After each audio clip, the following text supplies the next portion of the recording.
네, 오늘 말씀은 요한복음 9장 39절만 9장 전체 말씀인데요. 대표적으로 보겠습니다. 시작.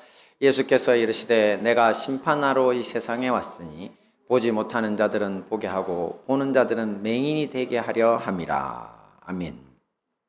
네, 오늘은 지난주 8장에서 14장까지 요한복음 말씀 중 9장 말씀을 통해서 함께 은혜를 나누도록 하겠습니다. 먼저 9장 말씀의 스토리 줄거리를 제가 이야기를 하겠습니다. 그러니까 제가 지금 설교하는 방식이 여러분들이 댁에서 공부해야 될 방식입니다. 처음에 이야기가 있으면 자기만의 스토리로 줄여서 한번 이야기해 보시라고 했죠. 어느 날 예수님과 함께 길을 가던 제자들이 시각장애인으로 태어나서 길에서 구걸하던 사람을 보고는 예수님께 질문을 합니다. 선생님, 저 사람이 맹인으로 태어난 것은 누구의 죄 때문입니까?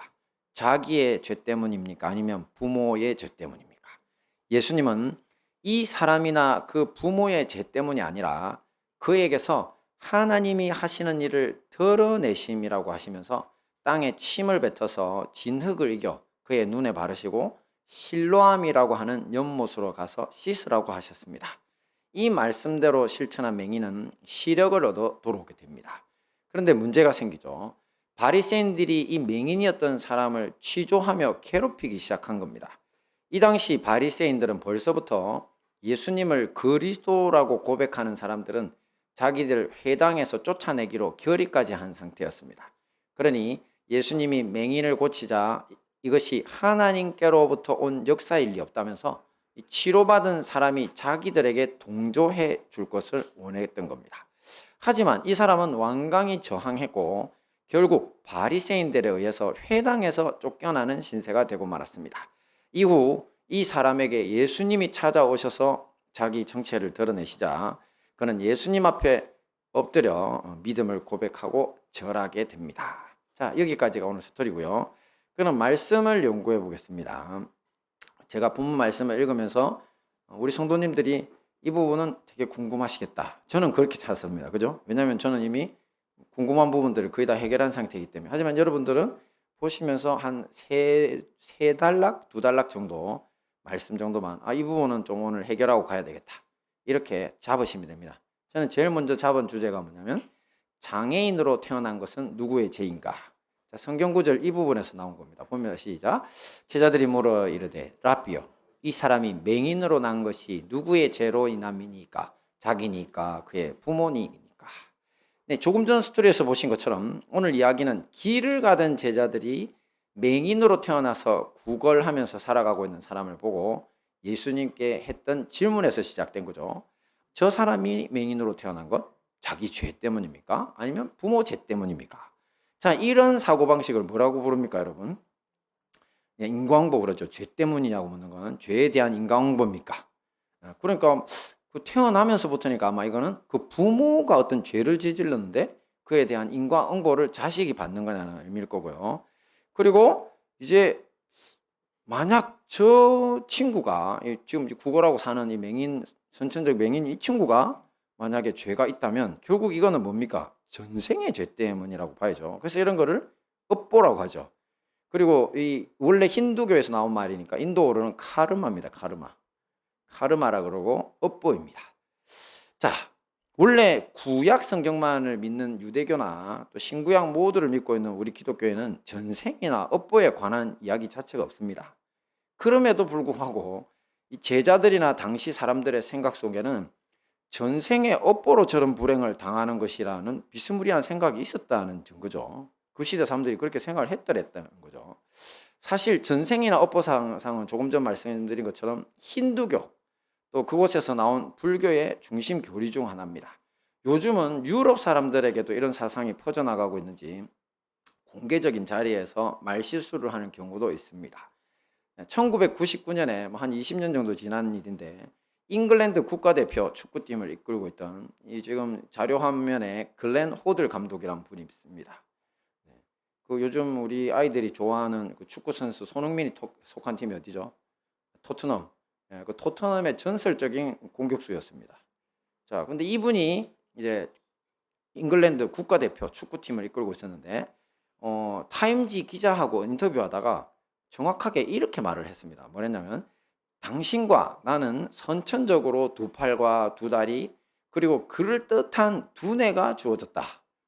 몇몇 사람들은 이런 것들 없이 태어나는데 이는 전생에 지은 과오 때문이다.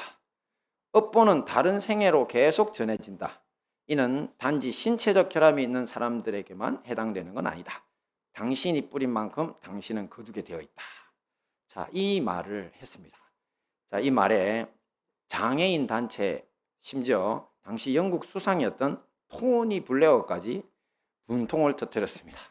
아주 맹비난을 했죠. 그러면서 더 가디언이라고 하는 잡지가 있는데 거기에서는 글렌 호들 감독의 발언을 가지고 아니 전생에 무슨 죄를 글렌 호들이 지었기에 저런 지성을 갖고 태어났는지 상상도 못한 일이다.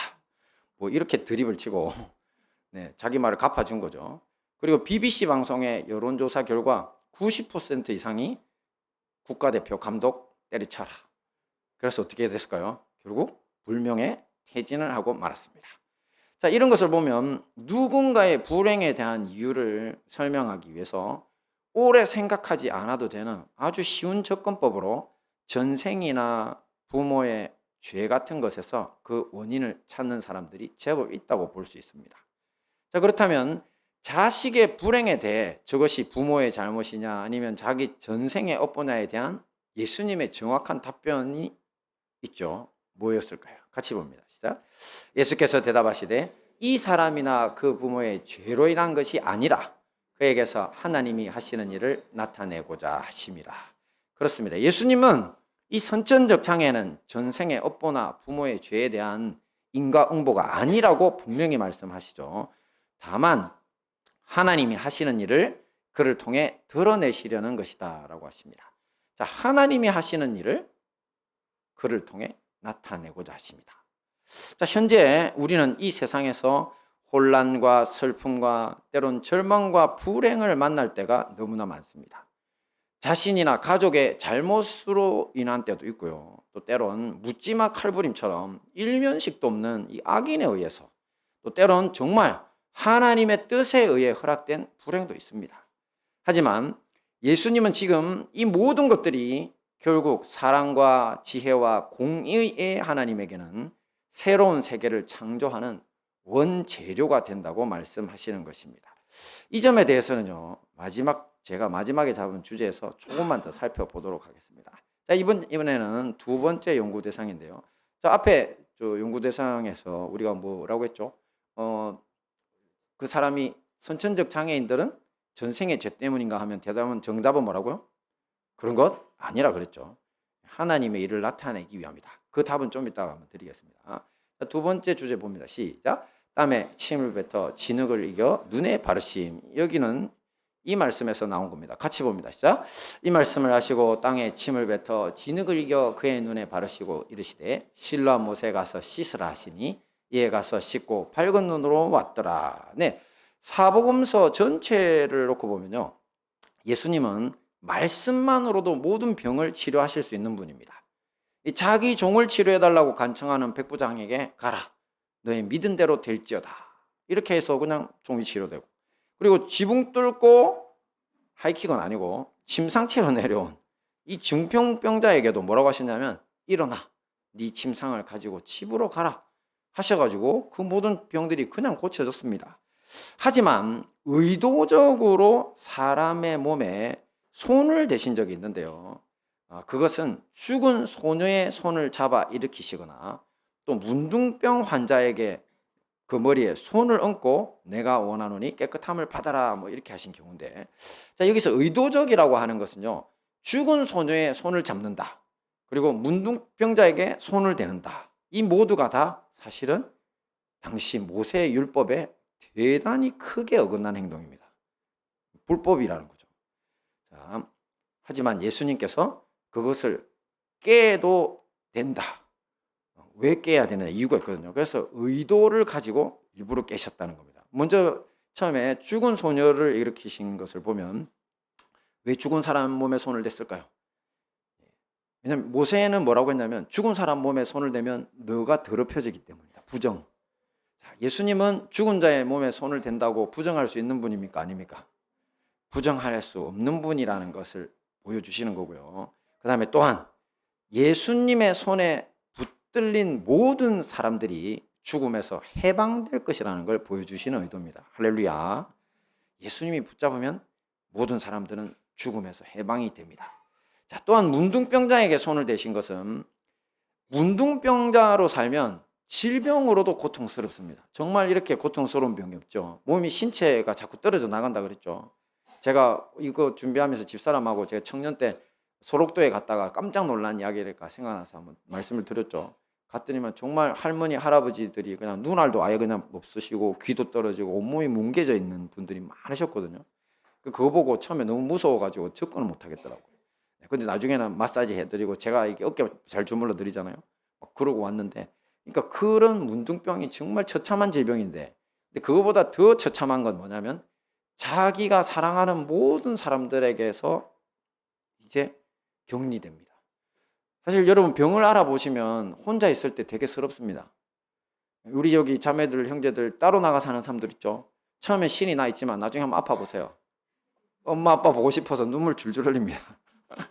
그게 사람이거든요. 그런데 문둥병은 아예 이제 앞으로 영원히 못 돌아갑니다. 이제 이 병이 나을 수도 없고 그 시대에 천벌이라고 그랬잖아요. 영원히 못 돌아갑니다. 그걸 아시니까 예수님이 치료도 치료지만 문둥병자 몸에 직접 손을 얹어가지고 그 따뜻한 손길로 마음까지 위로하시고 치료하기 위해서 손을 대셨던 겁니다. 할렐루야. 그러니 오늘 예수님이 맹인에게 하신 일도 분명히 의도가 있습니다. 창세기에서 태초 인류 창조 기사로 한번 돌아가 보면 사람의 재료가 뭡니까? 흙이죠. 자, 하나님이 흙으로 사람 지으시고 생기를 그 코에 불어넣으시니 사람이 되었더라. 그랬죠. 오늘 예수님도 인간 창조의 원재료인 흙을 사용하셨습니다. 그리고 자신의 입에서 나온 침으로 진흙을 이겨가지고 그가 볼 수 있게 해주셨습니다. 그런데 제가 이 부분을 묵상하다가 전에 없던 의문이 살짝 생겼습니다. 저기 헬라 원어로 요한복음 9장 6절을 한번 찾아봤거든요. 가서 봤더니만 우리 개정 성경에서 가서 씻고 밝은 눈으로 왔더라, 저 부분에 밝은 눈 부분이 어떻게 돼 있나 봤더니만 형용사 밝은이 없어요. 그냥 눈이 있는데 눈이 바로 블레포라고 하는 그 원래 단어가 보다라는 뜻으로 쓰거든요. 그래 뒤쪽에 N 발음까지 넣어가지고 이 볼 수 있는 능력이란 뜻이에요. 그냥 보게 된 거죠. 그것만 있더라고요. 자, 제가 왜 이것을 살펴봤냐면 밝은 눈이라고 하면 사실은 눈알은 있지만 시력이 없는 것을 이제 회복시켜 주셨다는 의미로 받아들이기가 제일 쉽습니다. 근데 만약에 눈알 자체가 없었다면 어떻게 되지? 이런 의문이 있었던 거죠. 왜냐하면 선천적 맹인들 중에는 무안구증이라고 해서 아예 눈알이 형성되지 않는 경우도 있습니다. 자, 이런 경우라면 눈을 새로 만들어 주지 않고는 보는 것이 불가능하죠. 만약 본문의 맹인이 이 무안구증으로 태어난 사람이라면 없는 눈을 자신의 침으로 흙을 이겨 진흙 만들어 주실 수 있는 분, 진흙으로 만들어 주실 수 있는 분, 그분은 태초 하나님의 창조의 말씀인 예수님밖에 없습니다. 즉 재창조, 새 창조의 역사가 다시 흙을 통해 일어난 겁니다. 할렐루야. 자, 이제 마지막 부분입니다. 함께 봅니다. 시작. 보지 못하는 자들은 보게 하고 보는 자들은 맹인되게. 말씀 보겠습니다. 시작. 예수께서 이르시되 내가 심판하러 이 세상에 왔으니 보지 못하는 자들은 보게 하고 보는 자들은 맹인이 되게 하려 함이라. 네, 우리가 지난주 살펴봤던 요한복음의 도입부에서 사도 요한은 예수님에 대해 어둠에 비치는 생명의 빛이라고 소개했죠. 이 말씀대로 예수님도 자기 자신에게 이렇게 말씀하십니다. 시작. 내가 세상에 있는 동안에는 세상의 빛이로다. 네, 오늘 본문에서 예수님은 맹인으로 태어난 사람에게 눈을 만들어 주시는 것으로 빛의 사역, 새 창조의 사역을 보여주셨죠. 이 사람이 예수님이 시키신 대로 실로암 연못에 가서 눈을 씻고 보게 되어 돌아왔을 때 이웃 사람들의 반응이 어땠을까요? 한번 볼까요? 시작. 이는 앉아서 구걸하던 자가 아니냐. 어떤 사람은 그 사람이라 하며 어떤 사람은 아니라 그와 비슷하다 하거늘 자기 말은 내가 그라 하니. 네, 예수님을 통한 새 창조의 역사는 바로 이렇습니다. 새 사람 만들어줍니다. 그래서 치료받은 사람이 예전에 우리가 알던 사람인지 이거 알아보기가 힘들 정도로 변화가 일어나는 겁니다. 그리고 이 맹인으로 구걸하던 사람의 새 창조 이야기는요, 앞으로 두고 지금 수천 년 동안 예수님이 그리스도 메시아라는 증거로 당시 많은 유대인들의 입에 오르내리게 됩니다. 오늘날 우리까지도 그렇게 이야기하고 있잖아요. 자, 앞에서 장애인으로 태어난 것이 누구의 죄냐는 주제를 다룰 때 우리가 이 세상에서 혼란과 슬픔과 절망과 불행을 당할 때가 많다고 했습니다. 하지만 좀 어려운 말이죠. 이 모든 것들이 사랑과 지혜와 공의의 하나님에게는 새로운 세계를 창조하는 원료가 된다. 뭐라고요? 새로운 세계를 창조하는 원료. 여러분이 가지고 있는 불행이, 제가 가지고 있는 그런 혼돈과 슬픔과 절망이 바로 하나님께는 새 창조를 위한 원래 재료가 된다는 겁니다. 그것이 바로 이 사람에게 일어난 일입니다. 자, 이 사람은 더 이상 과거에 구걸이나 하던 맹인이 아니죠. 많은 사람들에게 예수께서 하나님이 보내신 그리스도라는 증거로 그때부터 지금까지 인용되는 사람이 된 것입니다. 말하자면 성전에, 하나님의 성소에 지성소로 나가는 길을 밝혀주던 메노나라고 불리는 7 등잔이 있습니다. 근데 그 7 등잔 중 하나 같은 존귀한 사람이 돼서 예수님께 나가는 밝은 빛의 사명을 감당하게 된 것입니다. 그런데 오늘 이야기 속에는 이 새 창조와 반대 방향에 서 있는 사람들 있죠. 바로 바리새인들입니다. 그들은 안식일에 사람들을 고쳐서 모세의 율법을 범하는 예수가 자기들이 기다리는 그리스도 메시아 일리 없다고 우깁니다. 그리고는 그 맹인이었던 사람을 괴롭히고 또 괴롭히다가 치료받은 사람이 끝까지 예수님을 하나님이 보내신 분이 맞다고 주장하자 그를 회당에서 쫓아내버립니다.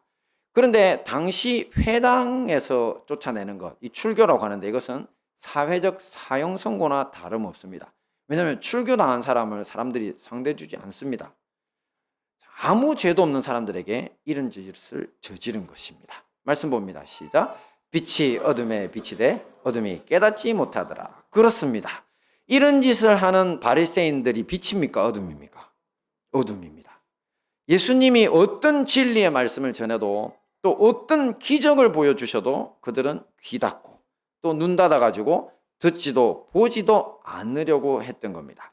이들에 대해서 예수님이 말씀하십니다. 함께 봅니다. 시작. 내가 심판하러 이 세상에 왔으니 보지 못하는 자들은 보게 하고 보는 자들은 맹인이 되게 하려 함이라. 네, 이 말씀을 바로 곁에 듣고 있던 바리새인들 중 하나가 이렇게 중얼거립니다. 보면서 시작. 우리도 맹인인가? 네, 이들의 맹인인가 질문을 예수님 바로 곁에서 듣고 계시고 바로 답을 주시면서 9장이 끝나거든요. 스토리가 끝납니다. 뭐라고 예수님 답을 주셨습니까? 봅니다. 시작. 너희가 맹인이 되었더라면 죄가 없으려니와 본다고 하니 너희 죄가 그대로 있느니라. 그렇습니다. 이것은 너희가 차라리 육체적으로 맹인으로 태어났더라면 오히려 더 나았을 거다. 멀쩡한 육신의 눈을 가지고 있는 바람에 영적인 맹인이 되어서 죄악을 선택하고 어둠 속에 살아가니까 장차 하나님의 심판을 면할 수 없을 거라는 말씀입니다. 그렇습니다. 이 이야기가 시작된 요한복음 9장 1절과 1절하고 지금 마지막 절인 41절이 완전히 뒤집힌 결론입니다. 왜요? 처음에 선천적 장애인의 불행한 삶이 주제라고 생각을 했더랬는데 아니요. 오히려 좋은 시력을 가지고 스스로를 모세의 제자라고 일컬을 만큼 지성과 사회적 명망을 가진 이 바리새인들이 어둠 속에 속한 사람들에 지나지 않다는 것을 밝혀주는 결론이기 때문입니다.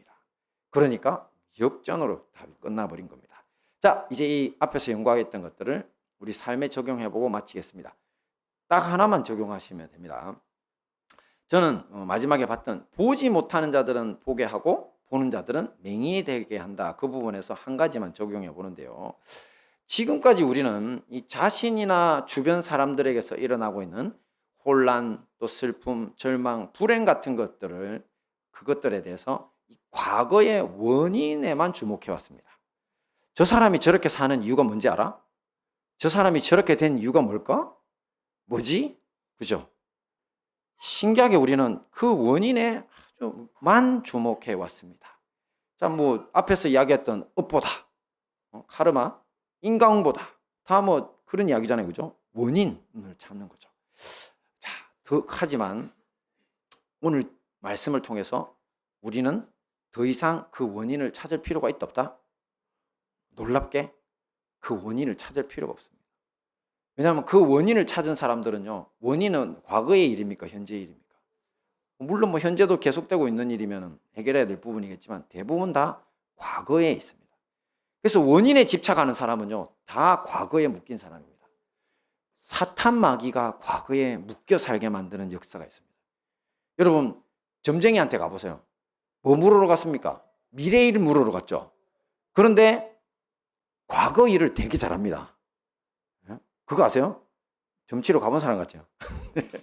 저는 집 좀 안 갔는데 우리 어머니 옛날에 점집에 돌아다니셨어요. 우리 어머니 집사님이다, 그죠? 우리 중앙교회 교인들 권사님들도 그거 저 점집 다니다가 들킨 분들 있다던데.